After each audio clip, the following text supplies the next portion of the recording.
Hello दोस्तों, बहुत बहुत स्वागत करती हूँ अपने YouTube चैनल पे आप सभी का। आज बहुत ही प्यारा शादी विवाह में गाने वाला लावा बुझने का टाइम का गीत है, नंदी को चढ़ाने का। अगर आप लोगों को पसंद आए मेरे चैनल को लाइक करना, शेयर करना, सब्सक्राइब करना और कमेंट करके बताना कैसा लगा मेरा गीत आप लोगों को।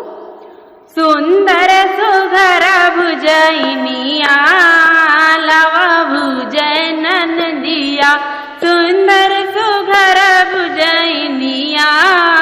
लावा भुजै नंदिया, सुंदर सुघर भुजैनिया लावा भुजै नंदिया, लावा भुजै नंदी हरवा मांगे, लावा भुजै नंदी हरवा मांगे, मांगे हमरे बीरन के सजिया लावा भुजै नंदिया, मांगे हमरे बीरन के सजिया लावा भुजै नंदिया, सुंदर सुघर भुजैनिया लावा भुजै नंदिया, सुंदर सुघर भुजैनिया लावा भुजै नंदिया, लावा भुजै नंदी झुमको मांगे, लावा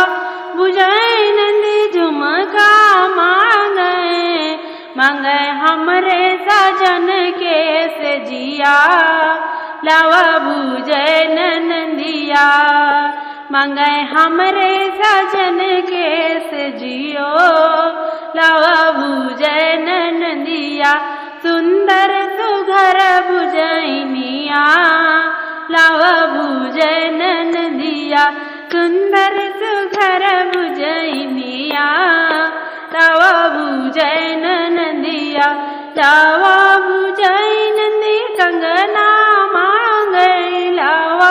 भुजै नंदी कंगना मांगे, मांगे हमरे देवर के सजियो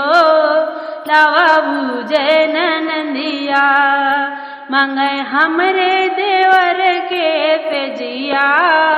लावा भुजै नंदिया, सुंदर सुघर भुजैनिया लावा भुजै नंदिया, सुंदर सुघर भुजैनिया लावा भुजै नंदिया, लावा भुजै नंदी पायल मांगे, लावा भुजै नंदी पायल मांगे, मांगे छल छबिलो नंदिया लावा भुजै नंदिया, सुंदर सुघर भुजैनिया लावा भुजै नंदिया, सुंदर सुघर भुजैनिया लावा भुजै नंदिया, सुंदर सुघर भुजैनिया लावा भुजै नंदिया।